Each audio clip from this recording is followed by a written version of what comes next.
Another day, another basketball stories na naman ang pagkukwentuhan natin. At ngayon nga ay pag-uusapan natin ang balitang ayaw na nga po ni Giannis Antetokounmpo na umalis sa Milwaukee Bucks at ang balitang gugulatin nga po ng Golden State Warriors ang buong NBA. Nagtrending nga po ng mga nagdaang linggo ang trade ni Giannis Antetokounmpo ngayong season. Ngunit sa kasamaang palad ay hindi lamang nga po ito natuloy ng nagdaang trade deadline matapos umayaw dito ang Milwaukee Bucks. Pero sa kabila nga po niyan ay patuloy pa rin nga po ang pagsilabasan ng mga trade rumors tungkol sa kanya.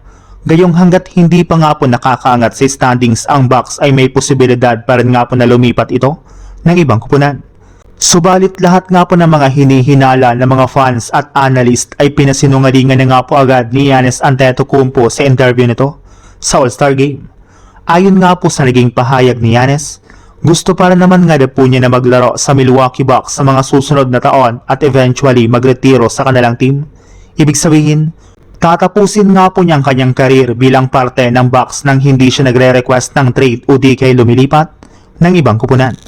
Sa ibang balita naman, dahil nga po tapos ng All-Star ay babalik na nga po si Stephen Curry sa lineup ng Golden State Warriors para ipagpatuloy ang recovery nito sa kanyang natamong knee injury.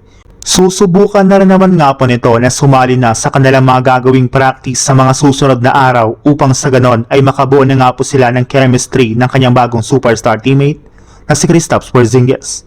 Alam nga po nito na napakahalaga nga po para sa kanilang team na maipanalo agad ang kanilang mga unang laro sa second half ng season.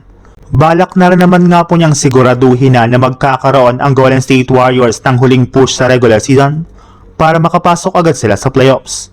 Ayaw rin naman nga po niyang manatili lamang ang kanilang team sa ika-8 seed hanggang sa magtapos ang regular season. Since delikado rin naman nga po ang pwesto nila dito kaya ang pinaka-target nga po nila ay makaangat sa ika-6 o 7 seed upang makasecure agad sila ng pwesto sa playoffs at hindi na nga po sila makikipagsapalaran pa sa play-in tournament.